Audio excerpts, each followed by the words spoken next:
Hello, everybody. What's going on, man? How are you? Good. How you doing? Doing well. Good. Pretty big spot here, opening the card on CBS. Yeah, it's a big one. You fired up? Fired up. Yep. And obviously the opponent, I think, has got a lot of people fired up.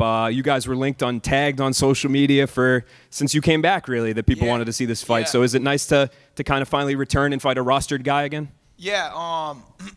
Yeah. It's one of those fights, man, where like I'm excited. I'm excited for this. And I get it. Like when I came back, I was out for years, so I had to start. I fought some, like some guys not in the rankings, and that's on great. And but it's tough to get excited for those kind of fights. You know what I mean? No one really knows who they are. It's almost like a lose-lose situation where like you have to beat them, and if you lose to them, that's terrible. But everyone expects you to win anyways. Now this fight, when the fans and the MMA, the whole MMA scene wants to see this fight, that's exciting, and I can get amped up for that. And I know both of you are pretty fiery guys. You have intense stare downs at the weigh-ins. Yeah. Your fighting styles are very aggressive, but it seems like there's almost like this respect where you guys kind of recognize the savage that is your opponent. Is that kind of cool? Is there that kind of mutual respect cool. there? Yeah. I got respect for him. I know he's got respect for me. I can't say, like I could never. I can't look at you in the eyes and say he's not dangerous. He can't look at you and say I'm not dangerous. We're both dangerous dudes, and there's some dangerous shit's gonna happen out there, and it's probably not gonna leave the fucking first round, honestly. You know what I mean? And so like, what can you say? How can you get all fired up and talk all this shit to each other when you know that one of you is getting knocked out? You know what I mean? So we're gonna let our hands talk. We're gonna let our hands talk. And it's my understanding that you are all in on MMA for this camp. You kind of stepped away from your job and everything. Can you talk about that decision? Yeah. I made that decision that I was gonna take time away from my job. And it was hard. It was hard for me to make that decision. I had that level of comfortability working in the union. We make good money. I provide a great living for my family. And it's like, do I want to just fight middle of the road guys at Mohegan Sun once or twice a year for the next couple of years, or do I want to try to make a title run?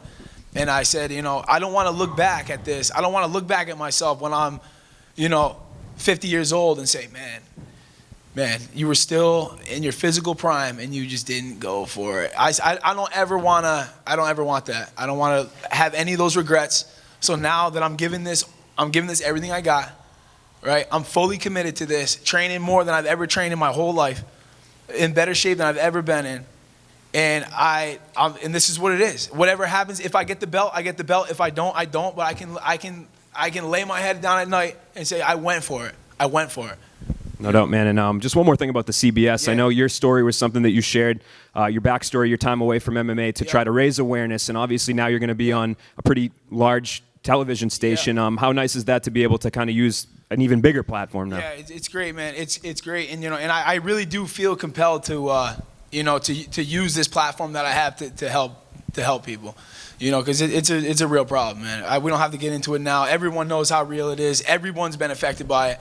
If you haven't been affected by it, you personally, then you know someone who's been affected by it. Everybody does. Everybody in this room knows somebody that's been affected by that opioid epidemic, man. And it had its hooks in me as bad as it's had its hooks in anybody. And now I get to show the world that, hey, listen, man, like you can put that shit down. You can get right with yourself, get right with your family, get right with whoever you got to get right with God, and you can come back and you can change your life, man. And I'm that example because it doesn't get worse than what I was. It doesn't get any worse. I was bottom of the barrel. Yep, for sure. What's up, Brennan over here? Hello. One of the loudest environments I've been in the last year was last June. Your return to the Mohegan Sun when you were walking out, the crowd went crazy. Yeah. Do you still expect to be a fan favorite out here in California? I do. Honestly, I do. I have a pretty solid California following as well. With MMA being a lot more popular out here, and especially when I was spending a lot of time in Huntington Beach, I'm big in this. I surf a lot too, and I used to actually get, one time I had someone paddle up to me out in the lineup, Yo, B, we saw your, I had a knockout on SportsCenter top 10, or it was like, it's number one, it's no big deal. No big deal, brother. And, no, I had a guy who was like, yo, we saw your knockout on top 10. I was like, oh, yeah, sweet. It was crazy. But I do have a good fight. I got a lot of people coming out. A lot of my boys flew out. I got a big team here with me. A lot of guys I work with fly out, man. So you can expect some crazy construction workers in the house, man, repping that union money. You know how we do it. And, That's it, man. Yeah, I'll be the house will be rocking. It'll be rocking for me. Did your daughter make the trip out for this one?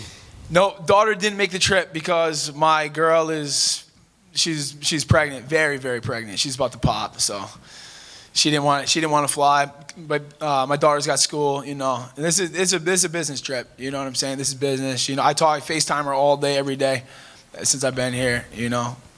You went back and forth with your opponent, Sabaho Masi, a little bit on social media, but you also went back and forth with his teammate, Dalton Rasta, at AT&T. Yeah. At ATT, not AT&T. Yeah. You said that he was next. You might move up to middleweight. You want to take out some ATT guys. Is that true? Do you feel a sense of animosity growing between you and that gym? I mean, like animosity is not the word. Animosity wouldn't be the word. Like, definitely, because like I'm friendly with these guys. And I think we got mutual respect for each other. But these dudes know I want it. These dudes know I'm coming. And these dudes are like, come on then. You want to come? Come on. And I'm saying, all right, I'm coming. They say, all right, we'll be fucking waiting for you. You know? They're not backing down. I'm not backing down. And it's fun, man. We're not going to fucking meet each other in the hallway and fucking shoulder check. That's not how we have to do it. You know, we all know that we're good fighters. We know that we keep it real. And yeah, and it's fun. It's good and fun, but we're serious too. You know what I mean? I'm not gonna run into these dudes and start throwing punches in the hallway.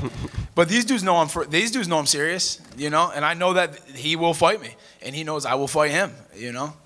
And last thing, what can you tell me about one Mr. Sean Shamrock? How he's influenced you throughout your life, your career, but especially since you've returned to the sport in the last few years? Yeah, Sean Shamrock. I'm gonna tell you what. I've been friends with Sean Shamrock for a long, long time, man, and. He was one of the guys that helped drag me out of that dark hole. You know, always had my back when I was at my worst, man. And he's doing big things, man. And I'm doing big things now. And Sean, I'm surprised he's not in this room right now, without even telling me. But I know he's here. Yeah, Sean's great, man. If you guys don't know Sean Shamrock, follow Sean Shamrock, man. He's the man. Yeah. Brennan right here. This was also a nice trip for me to get out here. I'm from Connecticut as well, so we together got to escape some of the cold weather and get away from it. Yes, sir. -5 right now. What? Yeah, it's crazy. I said, babe, you better put some wood on that wood stove, girl. And very awesome to get out here, get away from the cold weather. Oh, yeah. But this is also a big moment for you and people who know you well. This is the first fight, you know, of coming back and being on the road. We're in California. It's not just another fight at Mohegan Sun with everyone coming to pack out. You know, it's a big fight for you. The first one back. How does it feel? I mean, I know you said you're feeling great, but you know, you're back in the swing of things. You know, on the road again. How's it feel? It feels good, man. It honestly feels like we didn't miss a beat. I mean, it's been years since we traveled, but I got my same guys with me that I traveled with back then. Them guys sitting right in the back. They go everywhere with me. You know, Greg Rebello, Jay Jodoin. We got Louis Felix here. He was with me. You know, my boy Lou flies out, dude. He was with me when I fought for a world title. We got our new buddy back there, Tristan Toronto. He'd be a top prospect. Fight for CES, no? Yeah, yes, sir. Yeah, he's a beast. He's fighting in a couple of weeks, man. Bellator should keep an eye on him and get him before someone else gets him. Before the bad guys get him. And yeah, but it feels good, man. It really feels like we didn't miss a beat, man. We fuck around, we have fun. You know, we do our thing, man. We don't go with the flow. We get our rental car, we get the hell out of here. We go, you know what I'm saying? We go invade local gyms. That's what we do. All right, and last question for you. I saw in a prior interview that you did some work with Ross Levine, a kickboxer up in New England. What were you able to take away from his craft and implement for this fight? Besides for bruises and welts and fucking black eyes. No, Ross.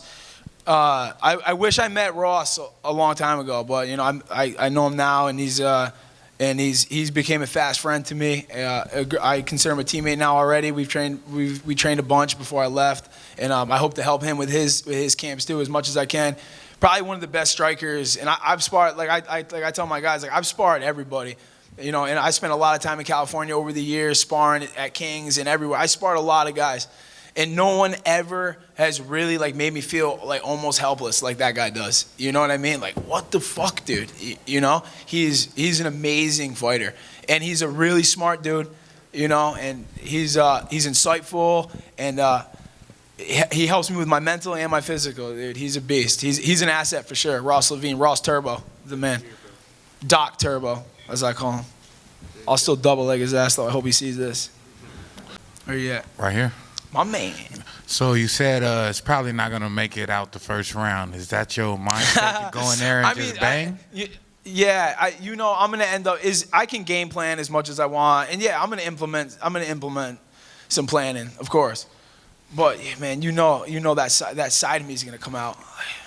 So they say It's gonna come out. Fighting is 90% mental.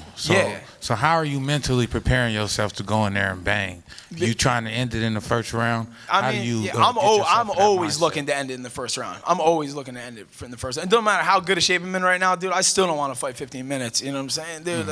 I want to end it quick. The fans want to see me end it quick. I want to end it quick. That's why I'm on the main card, dude. That's why there's no number next to my name. But I'm on this main card. There's plenty of dudes on the undercard that got numbers next to their names. I don't. But who's on the main card? I am. Because I finish fights, and they know that's what they want to see. The fans want to see. I've never not finished a fight in the Bellator cage. Like I said it now, I've said it over and over again. There's nobody with 10-plus wins in the Bellator cage that has a 100% finish rate besides me. That's it, dude. That's it. And that's why I'm on the main card. After 5 years, who else could take 5 years off? Cold turkey, come back and fly off. No. So that fire that you have. I didn't plan that. That happened right there. That fire that you have burning inside of you. How do you keep yourself fueled and you know what I'm saying, geared up to go face these challenges? I mean, a lot of it is what I had to overcome to come back here. You know what I mean? And I had to work so hard on every aspect of my life to be able to get back in this cage.